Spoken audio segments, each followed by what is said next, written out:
Welcome back to RPTV Weekly News. My name is Kedar Ahmed and my co-hosts are Gabriel, Fred, and Jabin. We present news that impacts on Regent Park and the surrounding areas. In this episode, we present the following news for the week of September 1st to September 8th. Artscape provides update on receivership process to tenants and owners.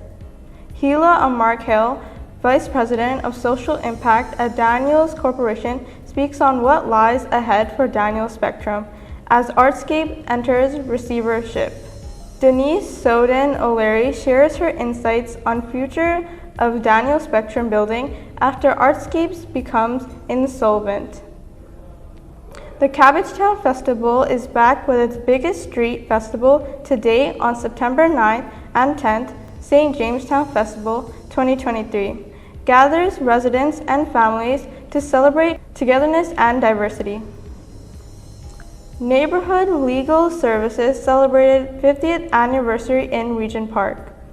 Regent Park community-based dance studio Citadel and company lunches Citadel Live 23-24. Regent Park United Soccer offers free program for children in the neighborhood despite lack of funding. Woman dead after daylight stabbing in Cabbagetown on September 9th. Events and jobs in Regent Park. Artscape provides update on receivership process to tenants and owners. On September 15th, Kelly Rintoul, Chief Operating Officer at Artscape Inc., provided an update in a letter to tenants and owners on what has transpired with Artscape's receivership process. The letter says, as you know, Artscape secured funds to sustain operations with a skeleton crew of staff and negotiated a pause on receivership to provide a more reasonable time frame to sort out transition plans for our 14 sites.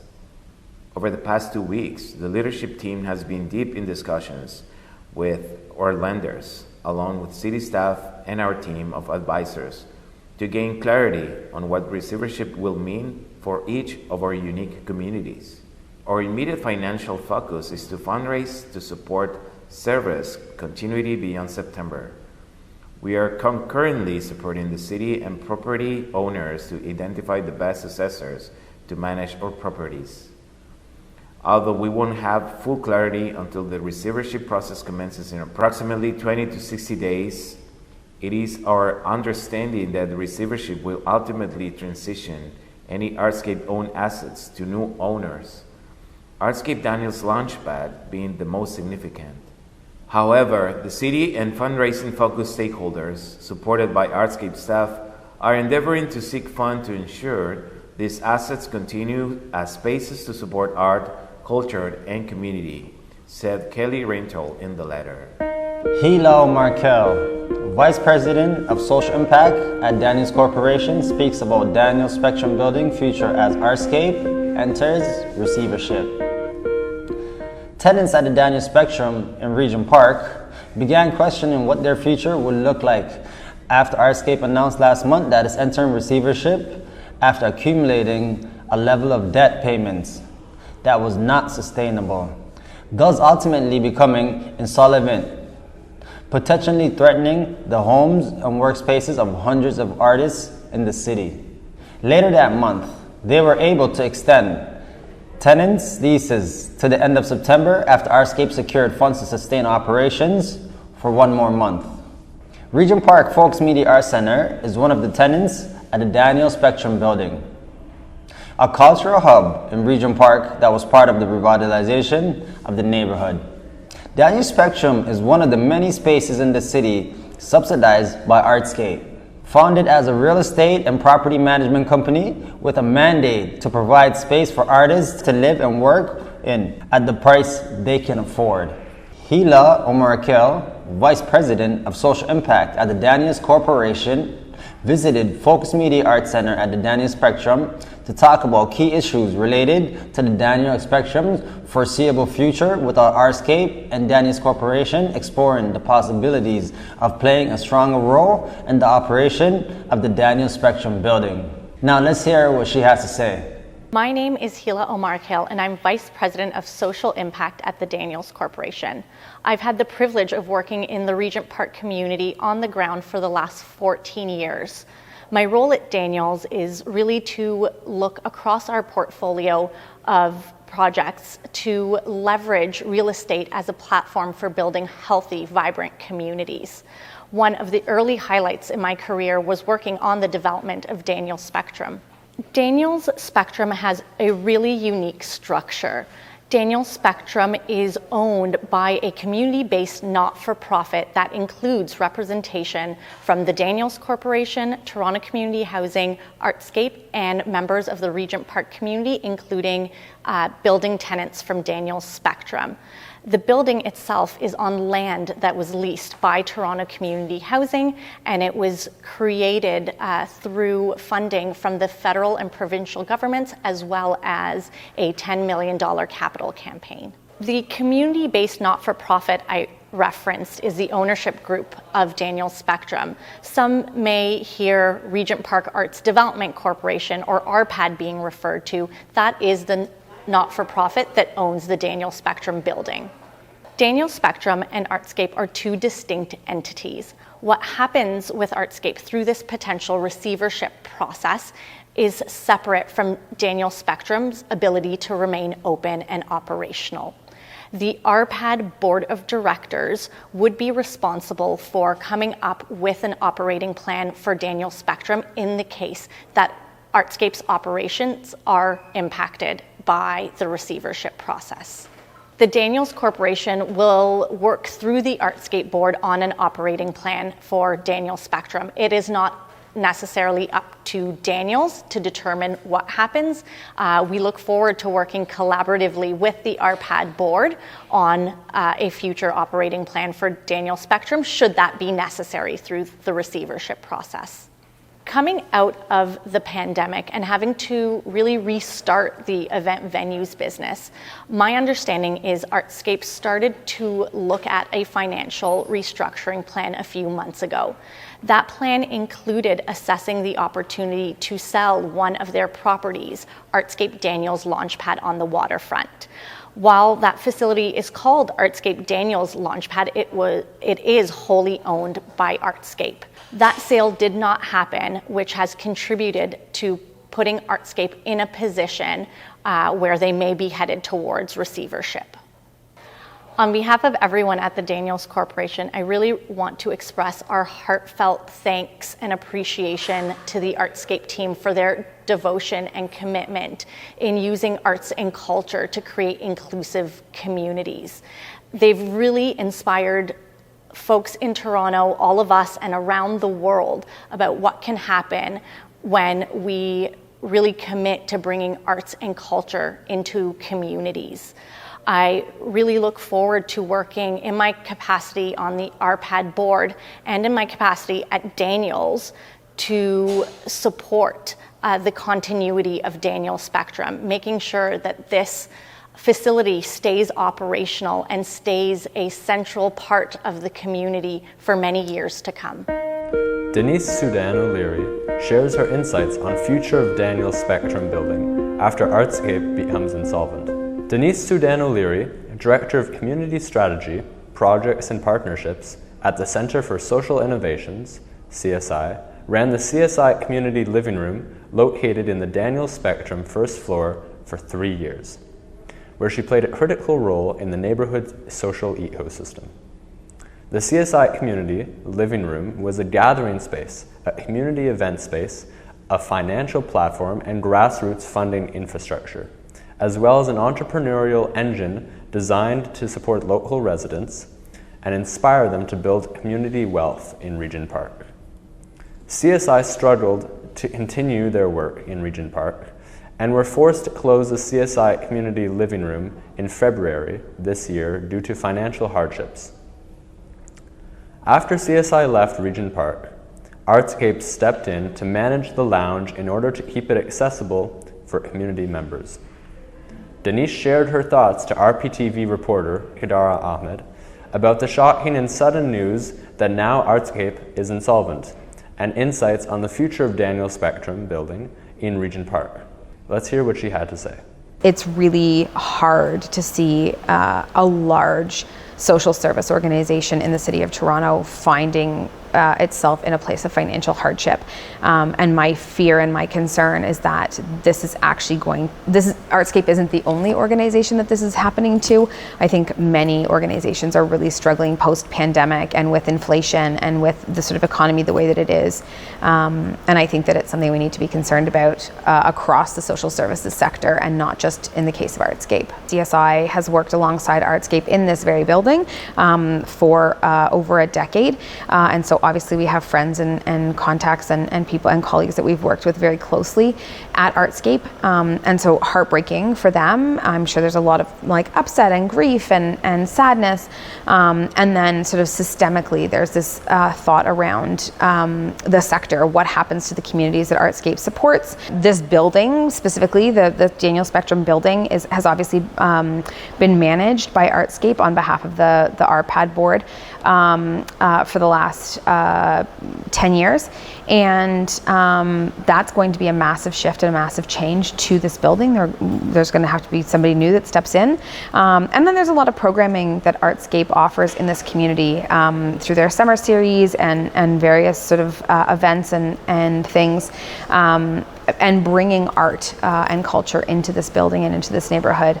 And I'm again, super sad, and anytime these things happen, it's the community and the people, the individuals and families that live in these communities that sort of lose out the most, because they lose access to these great programs and these relationships that they've built over time, and they're going to have to sort of start from fresh with a new organization or a new sort of management organization that'll help to run the Daniel Spectrum building going forward. From a community wealth building perspective, most of you know that I'm sort of community wealth is my specialty.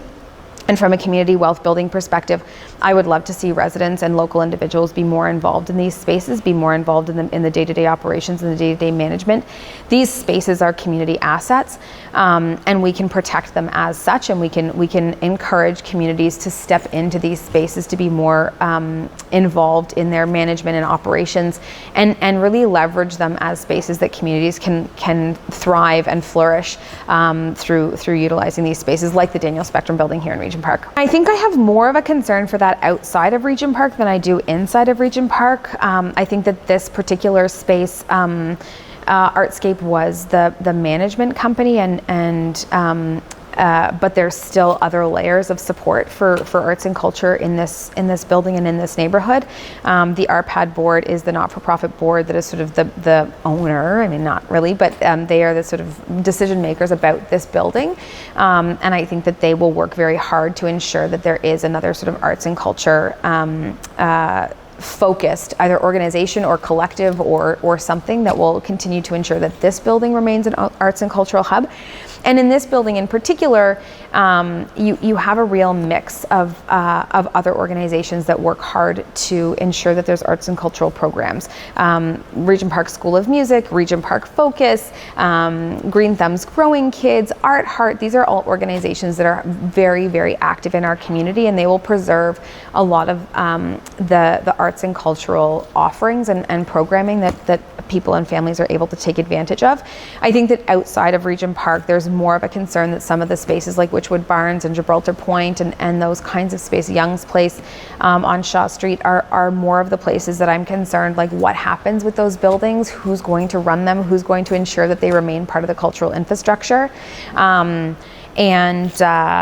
And how do we ensure that there's organizations that again are building community wealth by having these assets remain community assets and involving the local communities in operating them, running them, deciding what happens with them, utilizing them, and those kinds of things, and they don't become private spaces where people don't have access to anymore. I think that this building has a ton of potential. This building sits deeply in my heart. I've spent the last 6 years in this building, up on this floor for the first few, and then down on the main floor in the CSI community living room for the last few. And this community sits deeply in my heart. And I think that there's a lot of opportunity to leverage this as again, as a sort of as a hub of community wealth building. I think we've got some great arts and culture pieces happening here, which are important, that you build the sort of social fabric of a neighborhood, bring people together, make sure that relationships are strong. I think there's a lot of opportunity to leverage the cafe space on the ground floor to support local food entrepreneurs, and to utilize it to build businesses that can be homegrown businesses from residents in this community. I would love to see the back patio, the back sort of amphitheater patio be used more. There's a couple of people in the community that have some ideas. I will let them speak to you about those. And the space around this building. I know that Ibrahim Afra is working on the idea of a container market. Wouldn't it be great if a container market surrounded this building? And again, we could use this to support businesses, local businesses and local initiatives to utilize this space more and to be more involved in the process of this building. The Regent Park Neighbourhood Association now is running the tech lending library, which we talked about a couple of weeks ago, down in the ground floor space. And RPNA is building their capacity to be able to operate programs and spaces and things like that in this community. And I think that this building could be a launch pad and a really fertile acceleration space for those kinds of initiatives to support resident initiatives, resident businesses, and local resident groups building their capacity to take on more of this stuff, so that we see more resident engagement in spaces like this, and not this issue with these sort of larger, massive organizations that aren't really connected into the local fabric. And so that would be the community wealth building heart of mine. That is my that would be my dream or my ideas to see what would happen in this building. The Cabbagetown Festival is back with its biggest street festival to date. Cabbagetown Festival is one of Toronto's longest running and most beloved street festivals. It returned on September 9th and 10th with its biggest neighborhood festival since it kicked off in 1976, featuring participation from over 200 local vendors. And the 44th annual family-friendly street festival took over Parliament Street from Gerrard to Wellesley and Carleton Street from Parliament to Ontario Street. The two-day festival featured live music performances and street performances, hundreds of local artisans to shop, delicious fare from food trucks and pop-up patios, and lots of activities for kids. The Cabbagetown Festival opening ceremony took place at Carleton Street and Parliament Street, with speeches and the annual cabbage cutting by community representatives and elected officials, a tradition since 1976. A closing parade marked the close of the festival. Local Afro-Brazilian samba reggae percussions ensemble T. Batu led an energetic parade on Parliament Street, starting at Gerrard and ending at Wellesley with a community dance party. From the over 200 local vendors participating in the festival, more than 80 are members of the Cabbagetown BIA. RPTV was at the festival to interview Matthew Mohan, Cabbagetown BIA Executive Director. Let's hear what he has to say. My name is Matthew and I'm the Executive Director of the Cabbagetown BIA. As you can see behind me, we have absolutely blown our expectations for the amount of people who have came here today for the 44th annual Cabbagetown Festival.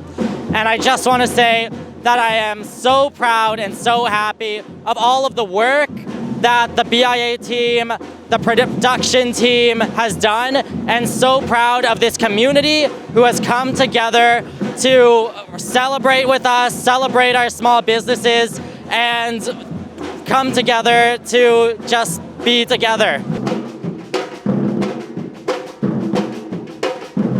Honestly, I cannot believe how many people showed up here, and the caliber of entertainment, honestly, was so unexpected. From Malia Love to Faye and Fluffy to Ethan Young to our stilt walkers to the beautiful face painting that I saw on the street.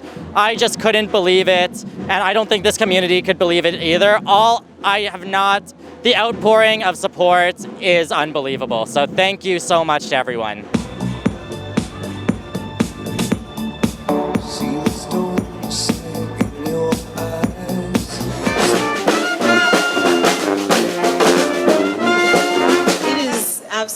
beautiful to be here. I'm thinking 44 and not looking a day over 30 is what I'm thinking. And the weather, like look what we got. So thankful. It's been so nice just chatting with so many of you, hearing your stories, hearing about your summers, hearing about ups, hearing about downs. But today is a celebration. We get to be together, we get to support local, we get to support Cabbagetown, and so thankful for that. Matthew and Bill, you rock. Can I just say that? You do, and your teams. Thank you for every single thing that you do. Thank you for putting community first the way that you do. So honored to work with you and support you in any and every way. This is a remarkable day for our community, the 44th annual Cabbagetown Festival. You know, I know as a former small business owner, as well as the small business critic for the Ontario NDP, that it is not easy being a small business any time of the year. But after 3 years of a grueling pandemic, I can see that Cabbagetown merchants, retailers, shop owners, operators, you're coming back stronger than ever before, and you are being supported by a community that absolutely loves you. Is that not true? Do you not love Cabbagetown? One of the most vibrant and diverse neighborhoods in the city of Toronto, ranking out of over 200 neighborhoods, this is really the best place to be. And I want to thank the Cabbagetown BIA for your persistence. You have endured a global pandemic like no others.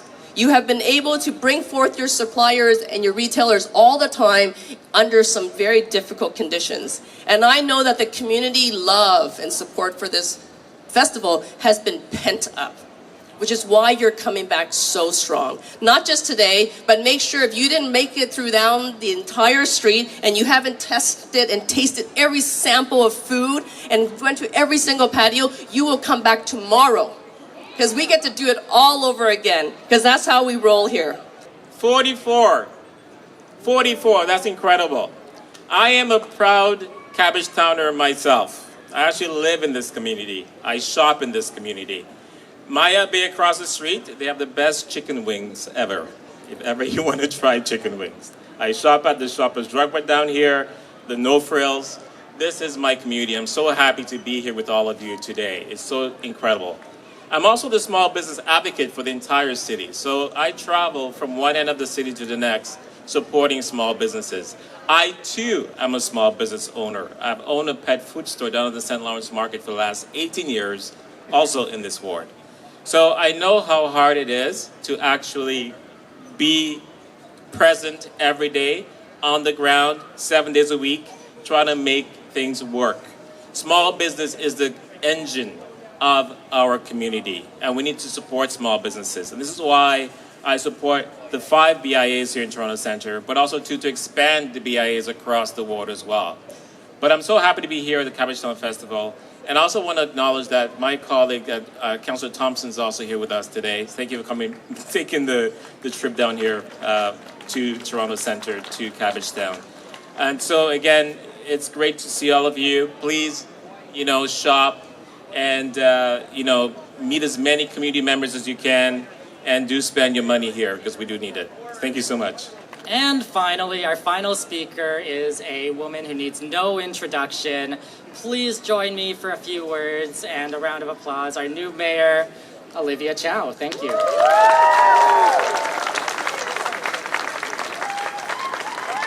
Hello, how are you? Thank you. Thank you for that warm welcome.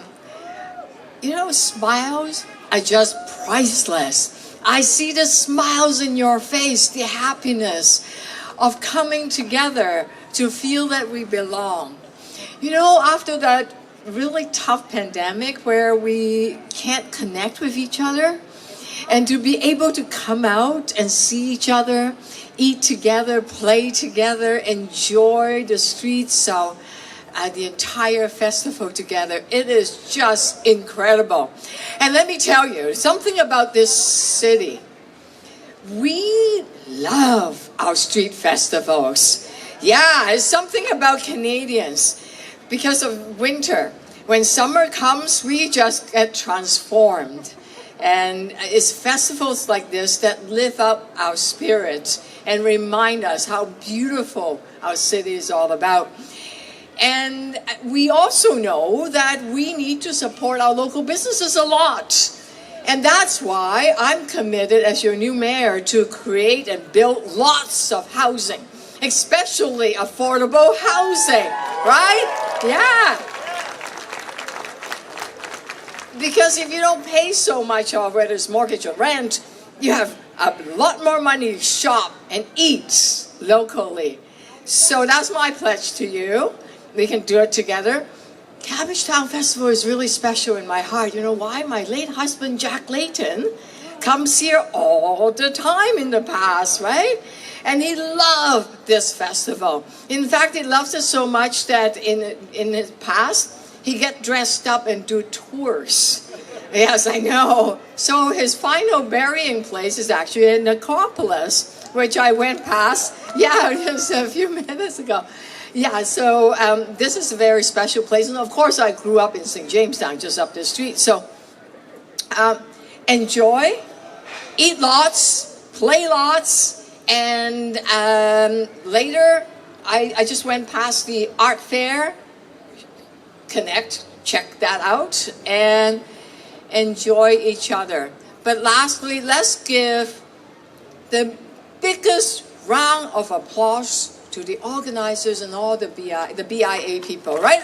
Thank you for bringing all of this together.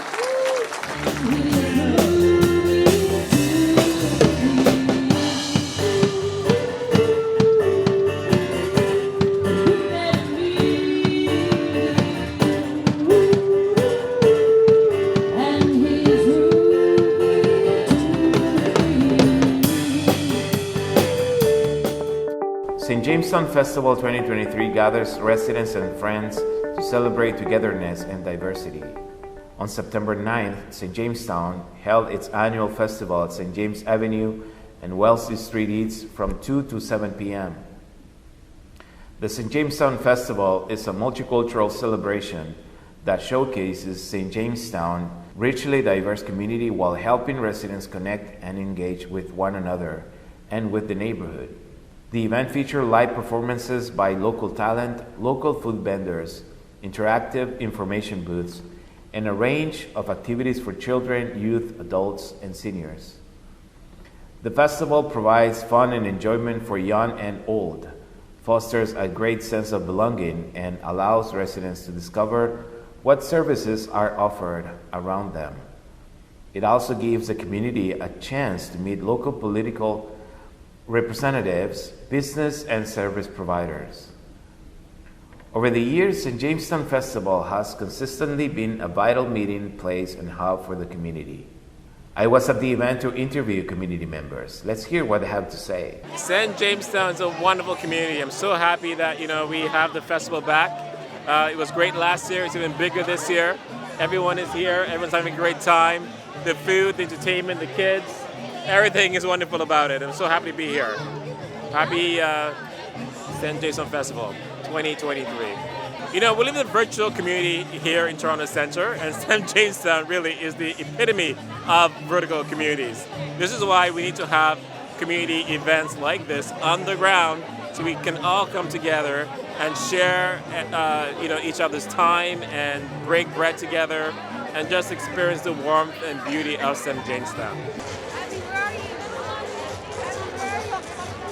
My name is Kristen Wong Tam. I'm the Member of Provincial Parliament for Toronto Centre, and I'm really happy to be here for the St. Jamestown Festival.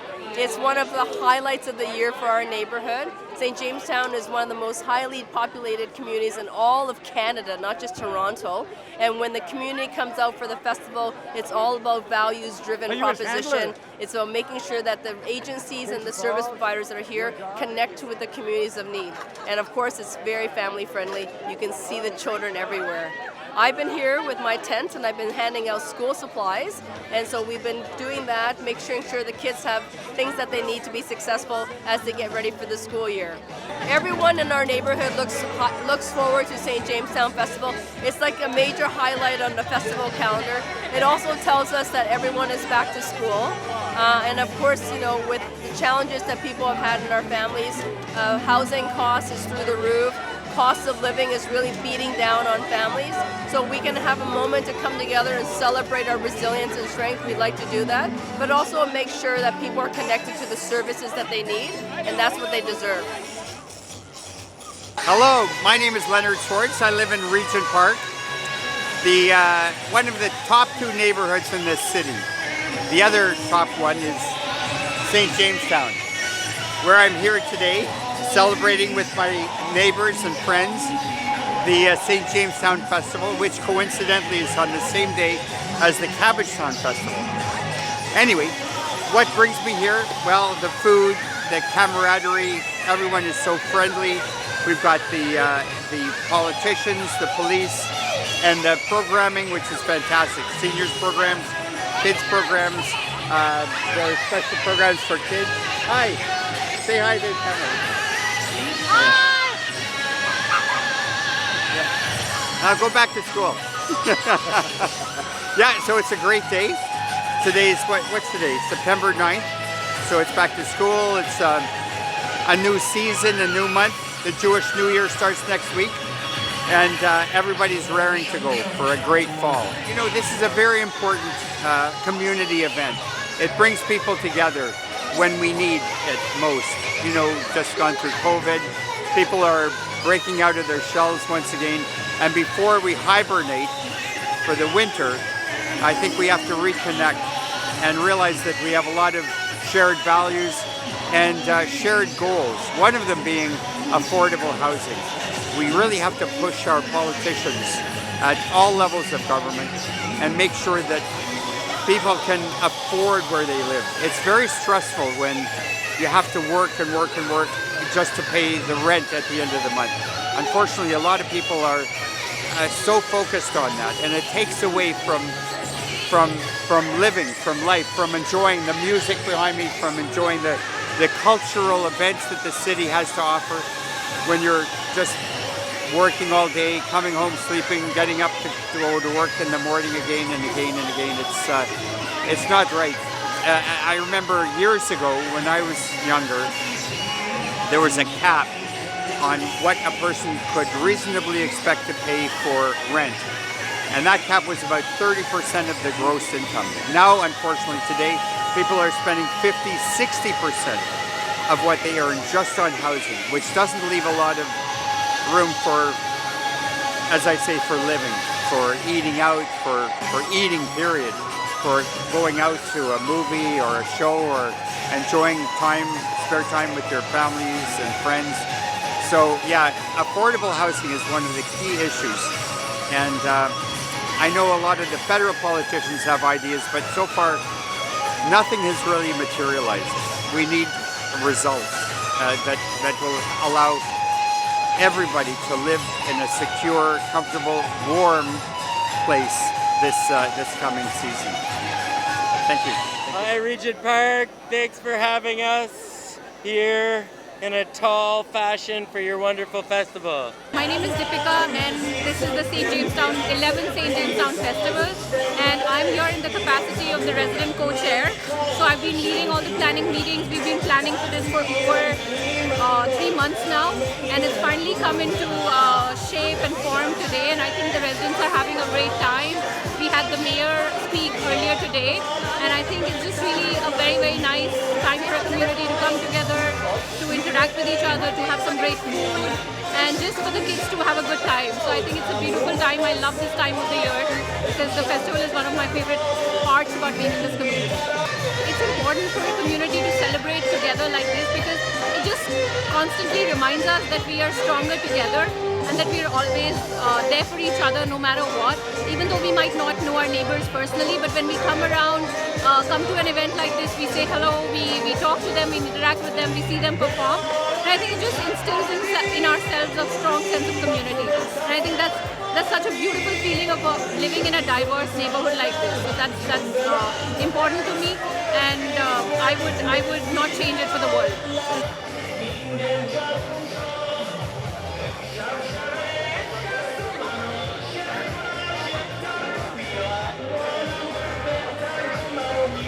My name is T. Williams. I am an activist working with the St. Jamestown Residents Council.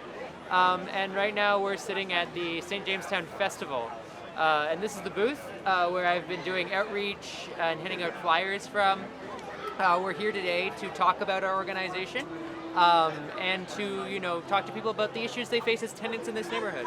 We all talk a lot about, in my work and in the work everyone does in this neighborhood about like the problems St. Jamestown has, affordability and safety and immigration, all that.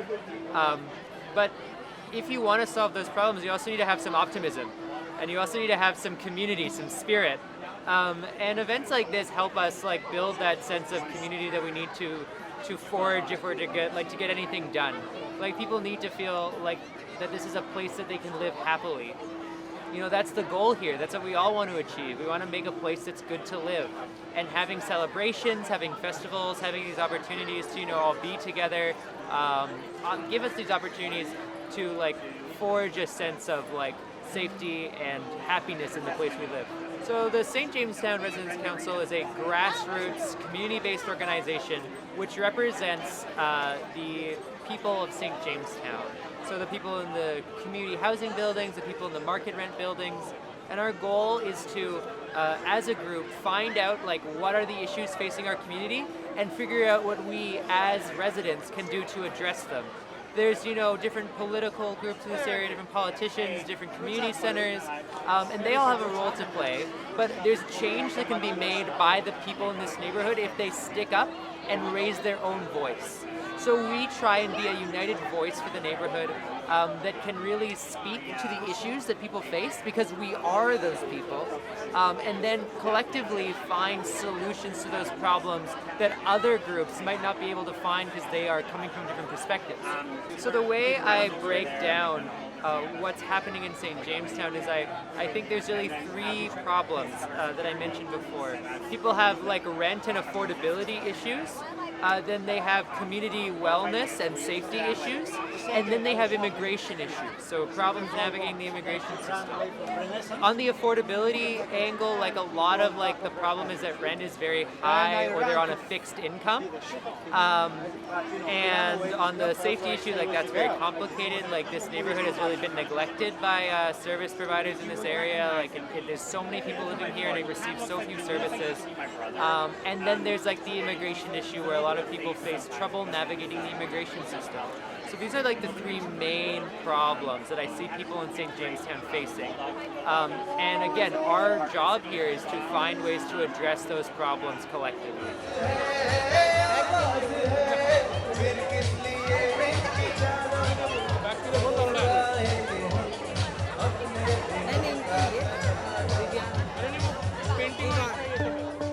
Neighbourhood Legal Services celebrates 50th anniversary in Regent Park. On September 14th, the Neighbourhood Legal Services celebrated the Amazing Race.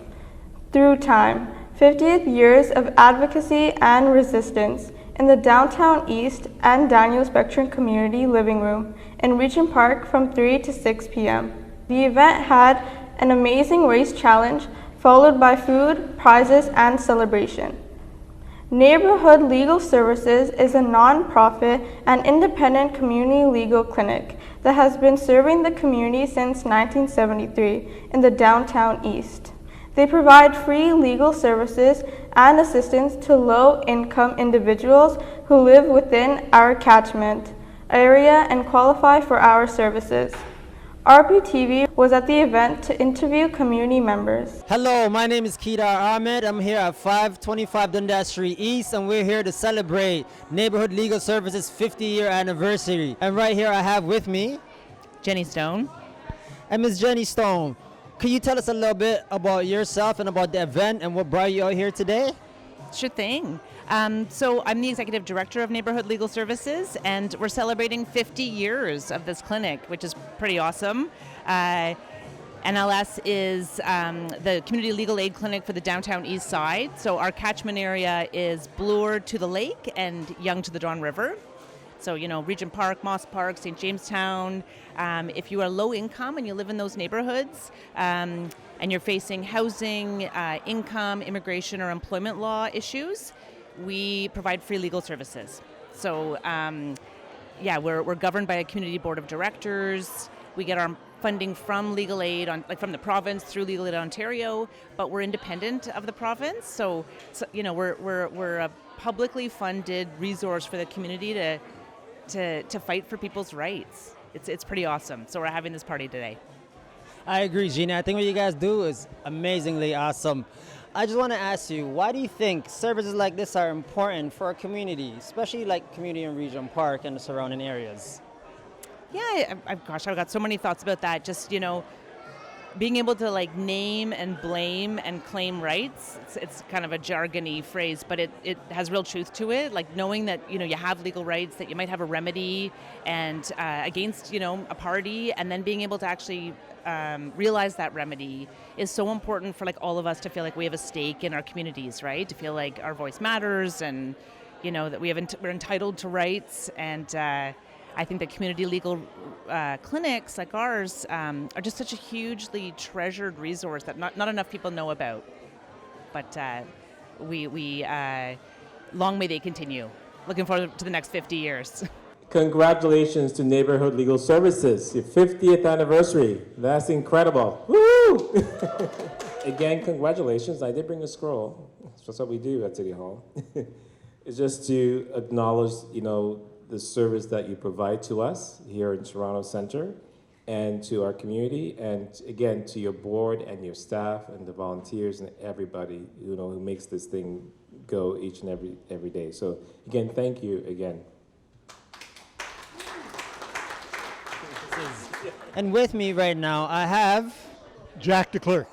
I'm the previous executive director of the clinic. I worked at the clinic for 21 years.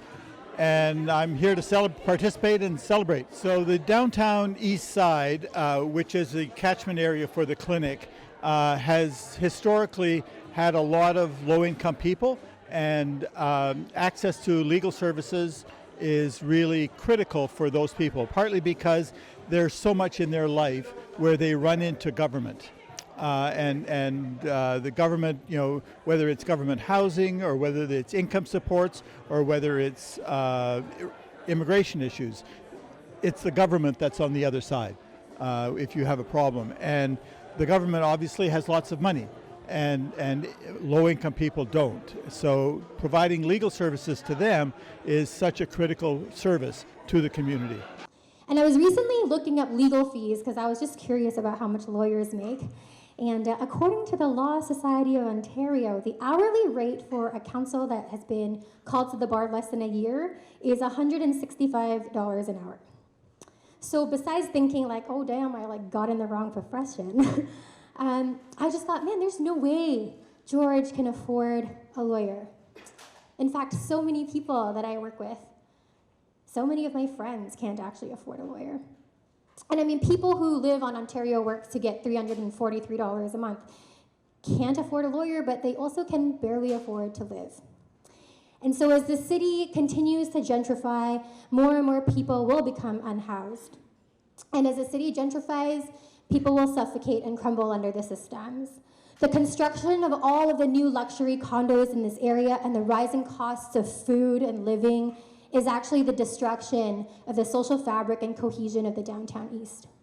Just down the street here, the land at 230 Sherbourne could have been expropriated by the city for geared-to-income housing. But instead, there's gonna be a new luxury property that's gonna develop there. That's basically putting a gigantic bomb in the middle of the neighborhood that's already struggling.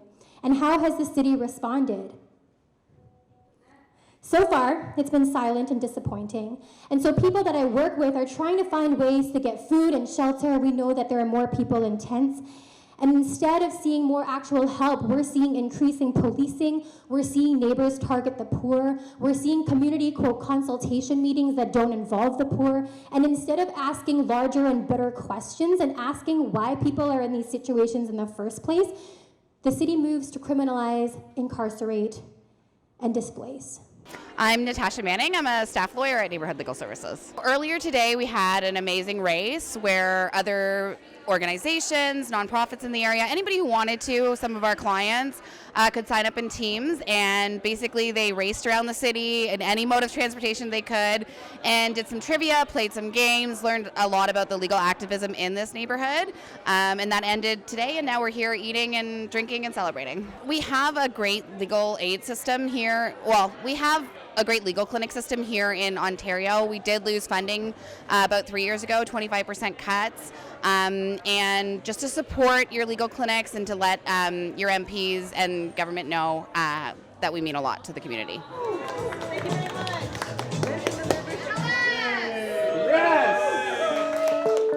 Regent Park community-based dance studio Citadel Plus Compagnie launches Citadel Live 23.24.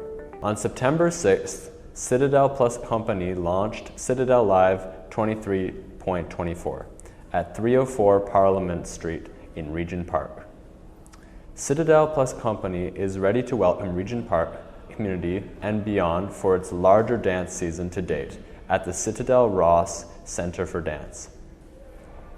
Already in its 9th year, Citadel Live 23.24 will feature an unprecedented 68 performances from some of Toronto's finest dance makers, as well as welcoming artists from Montreal, Vancouver, and Newfoundland. Citadel Live 23.24 program goes from September 13th to the 16th, 2023, until May 18th, 2024.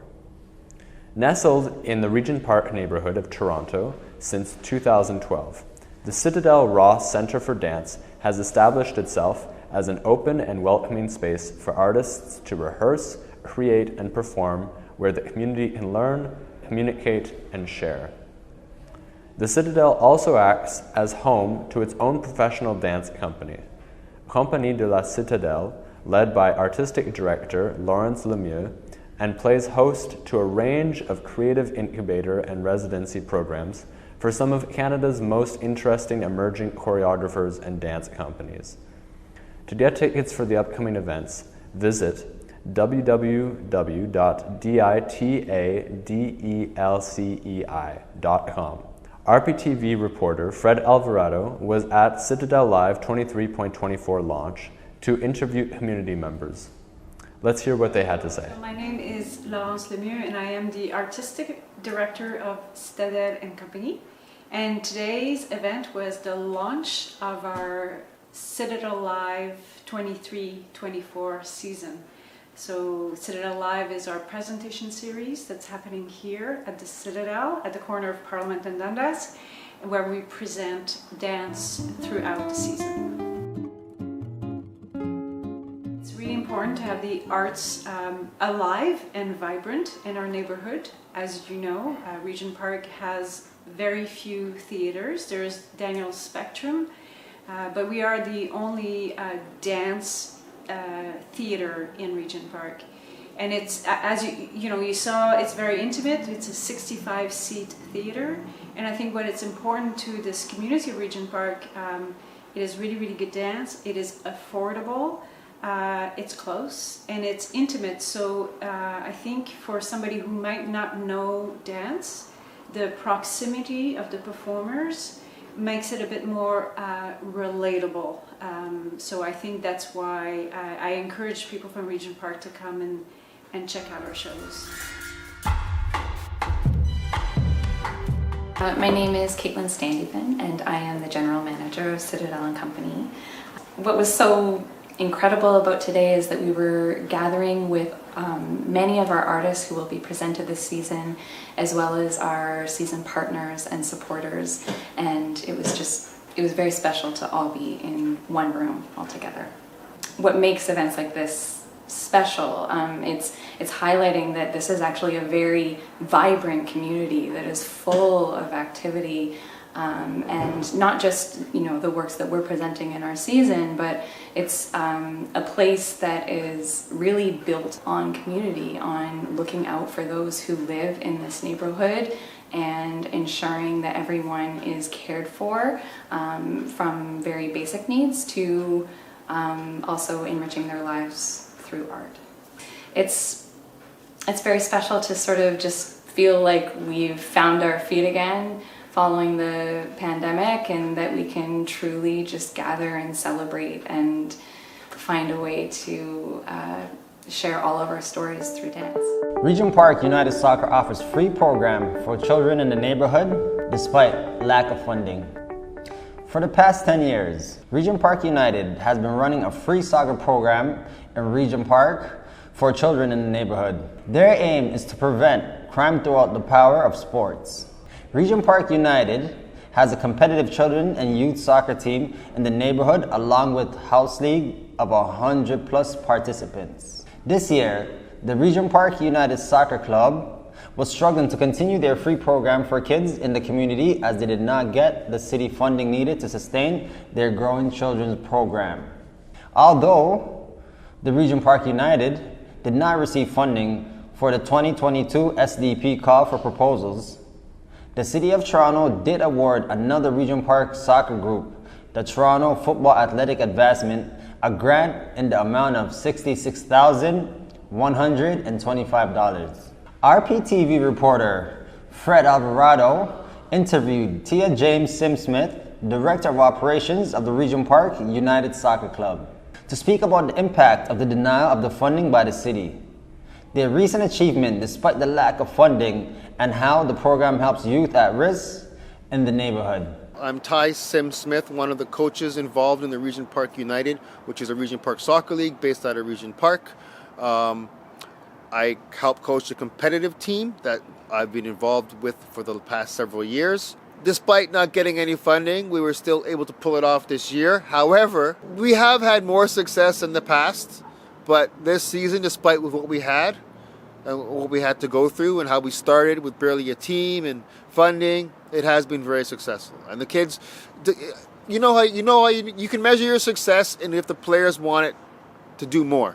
And recently, our team just beat this team Gil Vicente, a very good Portuguese side. We beat them 1-0. The parents were all angry and yelling at the ref. They had to end the game early. And our players were very pumped and excited, and they kept asking us, they kept asking the coach, what are we going to do? Are we going indoor? What are we doing next year? So they want more. When they're successful, they want more. However, in our experience, they want more until it becomes another obstacle, another struggle that they have to go through, because not everyone likes to always train and work hard and struggle. It's tough, hard work, right? To achieve anything in life, you have to put hard work in, whatever you do. I believe that a lot of programs out there need money. Yes, there are programs who really do good things, and there are programs who are startup programs or smaller programs that are not as big but are still getting a really huge size amount of money because maybe they play the right political game or they know the right people. I mean, unfortunately, there's no accountability to the people who get these fundings. It would be awesome if someone got funding. Show us what you did. Show us where the money went. There should be some kind of accountability to people when they get these kind of funds, especially when you're getting $65,000 and you're supposed to run soccer programs and all you're doing is running a practice twice a week for like 7 to 15 kids. I mean, really? You couldn't put one team into a competitive league and spend 5-10 G's or 20 G's get a team in, or go into some tournaments or travel somewhere and do something, No, it's just, I got this money, I'm just going to run these programs and that's it. And then pay your coaches, paying your staff. So we don't pay anybody. None of us get paid. But every organization does their thing their own way. So I'm not going to be one person to say how they should run it, as long as they're all doing the right things for the kids. Because at the end of the day, it's about the kids in the community. The growth rate in these kids, the way they have grown as a person, as an individual, has been phenomenal. So they've learned a lot of life skills and how to just deal with conflict, deal with competition, losses, wins, disappointments. Sometimes they can not be the best winners when they win. Sometimes they could be not the best losers when they lose. But they have to learn to deal with it the right way. on both sides of the issue. So they have come up. We've also stressed they have to do well in school. Like if there's a problem, but they're not focusing in school, the parents will tell us, and they won't be allowed to come to practice or not coming for soccer for a while. So we first and foremost, that is the most important thing. Soccer is just an activity they play. If they can get them a scholarship somewhere in university, or if they can make their high school team, that's fantastic. But at the end of the day, they have to grow up to become successful individuals to help themselves and their families and contribute to society. We always say it's better to be playing sports than hanging out with your friends getting into trouble. Not to say that that's what everyone does, but I mean, I grew up in Regent Park, and a lot of people would get into trouble, and sometimes trouble is just there whether you don't want it to be there or not. So I feel like when I was growing up, if there are a lot of organized sports and organized activities for us to do, we would participate in them a lot more than being on the streets causing trouble, right? Like, I can give it a good example. We had a practice last summer, and it was Victoria Day weekend, and, these guys like to have firecracker fights. It's notorious. Teenagers do it all over, not just in Regent Park, they do it everywhere. And, one of our players who's been with us for a while wasn't at practice. He was out with his friends, causing trouble, doing firecracker fights. And we called him out on it. And you think he got like a little suspension, or he missed. We didn't play him a bit one game. But, they're going to do what they're going to do. We're not their parents. We can't stop them. But it's definitely teaches them, hey, you want to play in the soccer team? You got to act accordingly. You got to behave accordingly. You can't go out there and start getting in fights, causing trouble. And, I've told them as well, like, if you hang around people who do bad things or criminal activity, then that's going to catch up to you. You're almost guilty by association, even if you're not doing anything criminal or illegal, because you're hanging with people who do that. They're going to assume you're doing something illegal too, and you can get caught up in that trouble. So avoid it. We're not saying don't be friends with people, because you can't choose who your friends are in this area. Everyone does different things, but you have to know when to be around and when not to be around, right? So you come to soccer, play some soccer, go home. We don't want them hanging around, fooling around. What they do in their own time is their business, but when they come to us, they come to soccer, and then they go home. And that's how we like to keep it. Safety first, as always.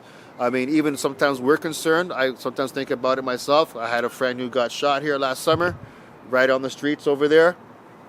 And he was a good kid, and he wasn't targeted. He was walking with somebody else who was targeted, and unfortunately, they all got shot, and he never made it.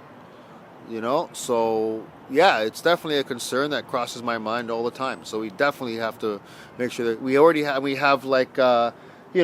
to have a safety call just in case something happens. If there's a shooter, where are we going to go? Where are the kids going to go? We've already had a plan of action plan, emergency action plan. All coaches are supposed to have that when things can happen. And our emergency action plan could be a lot different than what a lot of soccer teams have to deal with, because there could be potential shootings. Thank God there hasn't been one during any of our practices, and I feel like this neighborhood is, the community as a whole is getting stronger and coming together a lot better so that these kind of criminal elements don't affect us as much anymore, or affect our children as much anymore. And I like to keep it that way. So not just myself, but there's a lot of other great organizations out there that are doing great work to keep these kids on the right path, especially the at-risk youth, the youth that maybe don't have the attention that they need at home because of whether their parents are not around, or they're busy working, or they're taking care of all the other siblings. We want to make sure that our organization and other organizations are all doing their part to help these kids become successful. Woman dead after daylight stabbing in Cabbagetown on September 9th. Toronto police say Crystal Brown Pellan, 36-year-old of Toronto, was found stabbed near the intersection of Seton Street and Callaghan Lane, just northeast of Chevron Street and Dundas Street East, at around 4:40 p.m. on Saturday, September 9th. Officers responded to a call for unknown trouble and said they found a woman in distress with stab wounds.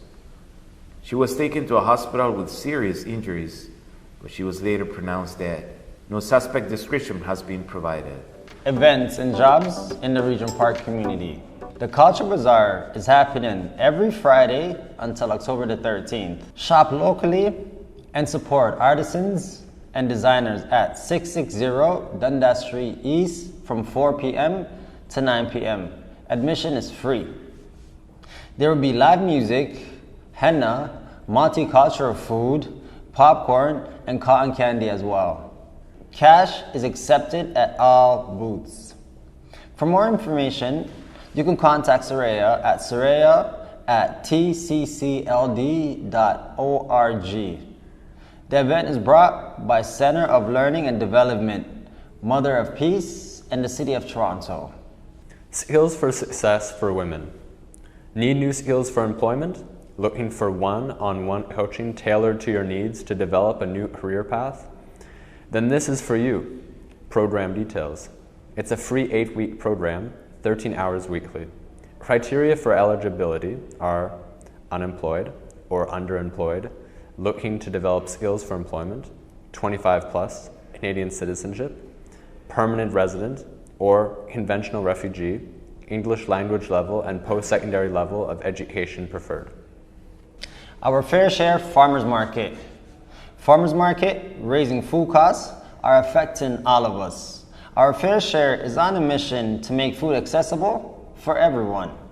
Come to our Pay What You Choose market to get a surprise assortment of produce and choose your very own price.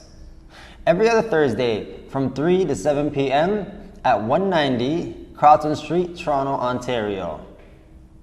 For more information, call 416-863-0499, extension 3222, or email intake@dixonhall.org, or visit www.dixonhall.org/news/farmersmarket/. Connect. Each entrepreneur, one mentor. Connect with a mentor and elevate your business. When? Wednesday, September 27th from 6 to 7:30 p.m. Where? Center of Learning and Development, 540 Dundas Street East. Food and child minding will be provided. For more info, email rp.learning.series@gmail.com. TCHC and Tridel calling all small business owners in Regent Park. Are you a Regent Park resident with a small business? Do you offer catering, photography, create handmade goods, or other goods and services? Join their small business directory and get connected to business opportunities in the community. If you have any questions, email csr@tridel.com. And that's all for today's show, folks. My name is Kedar. My co-hosts are Gabriel, Fred, and Jabin. We also like to thank our team of researchers that contributed to this week's show. And from our studios at Focus Media Arts Center, thanks for watching and see you all next week.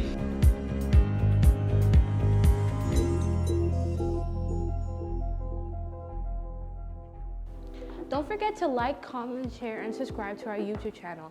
And please follow our social media platforms. For more information, check out our website.